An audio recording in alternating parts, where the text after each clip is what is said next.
Okay folks, so it's been a lot of filming and not a lot of talking, just been working through this problem. So kind of a mess here in the workbench, kind of grody and everything. What I was doing here is I got to put the snap rings in on one side to get it started, and that's to I got to drill the holes for the exhaust bridge, which are going to go, I think this is the exhaust here, so holes got to go here. I got to sit all this stuff down.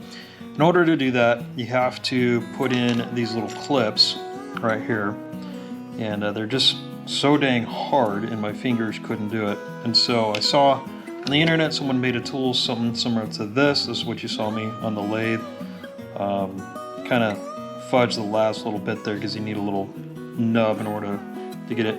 Did it pretty good. I got a little tiny scratch here on the side of the piston. I think that'll be okay. Just make sure I clean that up a little bit. But once I got something there to protect it, as I sat the thing down, it worked out okay.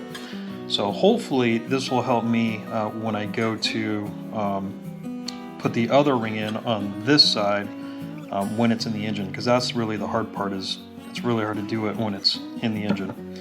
So anyways, a lot of filming, not a lot of talking, but hopefully that kind of made sense. A little bummed I got that marred a little bit there, but again, I don't think that's going to make too much of a difference. So anyways, now we're going to get this thing in and get the holes marked for drilling our exhaust bridge holes here.